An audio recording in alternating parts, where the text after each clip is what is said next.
Sanitary napkins, मी आजही एकदम आरामात बोलतोय तुमच्यासमोर, मला काही गोष्टीची लाज नाहीये. तुम्ही माझ्यासाठी बहिणीप्रमाणे आहात की नाही?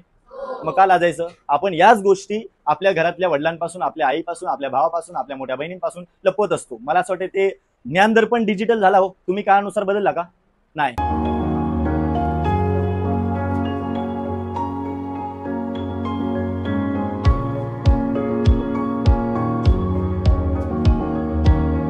सर्वप्रथम ज्ञानदर्पणच्या तुमच्या या भावाकडून तुमच्यासारख्या म्हणजेच माझ्या बहिणीसारख्या विद्यार्थिनींना जागतिक महिला दिनाच्या हार्दिक हार्दिक शुभेच्छा. येस. तर सगळ्यात महत्वाची गोष्ट मला आज ही गोष्ट करायची होती, जे की तुमच्या हातामध्ये जी गोष्ट आहे. तर माझा याच्या मागचा सगळ्यात महत्वाचा उद्देश आहे, आपण लाजतो, आपण घाबरतो. माझ्या बहिणीने मला कधीच शेअर नाही केली ही गोष्ट, पण आता मी ओपन झालो ना तुमच्या समोर इकडे, त्या गोष्टी बोललो. मला असं वाटतंय माझ्या बहिणीला पण हीच गोष्ट मी जाऊन देणार आहे. तीही उद्या लाजणार नाही किंवा घाबरणार नाही माझ्यापासून ती गोष्ट शेअर करायला. का घाबरायचं, का लाजायचं? ही गोष्ट तुमच्या आयुष्यामध्ये कंटिन्यू होणार आहे. हे एक सायकल आहे जे की प्रत्येक महिन्याला तुम्हाला येणार आहे. मग दर महिन्याला तुम्ही लाजणार का? दर महिन्याला घाबरणार का? ती गोष्ट नाही झाली पाहिजे, या उद्देशाने मी ही गोष्ट केली. गोष्ट करत असताना मी माझ्या जवळच्या एका व्यक्तीला विचारलं की मी असं गोष्ट करू का. पालकांशी पण मी डिस्कशन केलं. हे केल्याच्या नंतर मी हे डिसिजन घेतलं की नाही, आपल्याला ही गोष्ट करायची. आणि तुम्हीही इथून पुढे ही गोष्ट मेडिकलमध्ये मागायला बिलकुलही लाजणार नाहीत अशी मी आशा करतो.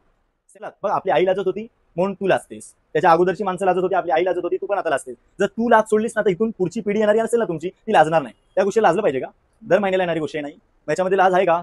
लाजलं पाहिजे का? नाहीच लाजलं पाहिजे, बरोबर ना? आणि मला इथून खाली गेल्याच्या नंतर प्राऊडली, एकदम प्राऊडली ही गोष्ट घेऊन जायची का नाही? प्राऊडली, हे नॅचरल आहे, बरोबर ना? मग तुम्ही ही घेऊन जाताना बिलकुल. आणि घरी गेल्यावरती सगळ्यात अगोदर आईला ना आपल्या पप्पांना सांगा, क्लासमध्ये काय झालं, काय केलं, काय होतं ते, बरोबर ना? प्राऊडली सांगा ही गोष्ट आम्हाला दिली आणि मी नाही घाबरलो, मी नाही लाजलो, बरोबर? यस. तर ही गोष्ट अभिमानाने घरी जाऊन सांगा की क्लासमध्ये आज मी काय केलं ते किंवा काय झालं ते. पुन्हा एकदा माझ्या वतीने, ज्ञानदर्पण परिवाराच्या वतीने तुम्हा सर्वांना महिला दिनाच्या खूप खूप शुभेच्छा. सर्वप्रथम तुम्हाला हॅपी वुमन्स डे म्हणजे जागतिक महिला दिनाच्या खूप खूप शुभेच्छा. असं आम्ही लेक्चर्समध्ये बघतो की तुम्हाला माहिती आहे डेट येणार तेव्हा तुम्ही सुट्टी मारता बेटा. तर तुमची चुकी आहे का सुट्टी मारण्यासारखं? नॅचरल आहे ना. तुम्ही एवढं फ्रीली वागा की तुम्ही असं सांगू शकता लेक्चरमध्ये पण उठून 10 मिनिटं मला जाऊ दे दादा घरी, 10 मिनिटात मी परत येते. नुकसान कशाला करायचं बेटा? आपण लपवतो कुठली गोष्ट जी चुकीची करतोय, हे चुकीचं आहे का? नाही, मला लपवायचं कशाला? नॅचरल आहे ना, ती सायकल आहे बेटा, येणार आहे. जे का चुकीचं आहे का? नाही. चुकीची गोष्ट आपण लपवतो, ही चुकीची गोष्ट आहे का? नाही. मग आपण कशाला लपवायला पाहिजे? त्यामुळे दादाने मला हा सांगितलेला कालच डिसिजन सांगितलं की आपण करूया का, तर मला प्रॉपर पटलं.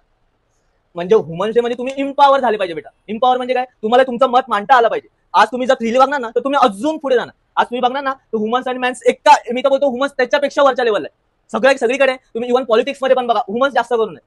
खेळामध्ये बघा, वुमन जास्त करून नाही. मग तुम्ही मागे नाही राहिला पाहिजे. जेव्हा तुम्ही फ्रीली वागणार ना तेव्हा अजून जास्त पुढे जाऊ शकता. हॅपी वुमन्स डे परत, आणि जागतिक महिला दिनाच्या खूप खूप शुभेच्छा.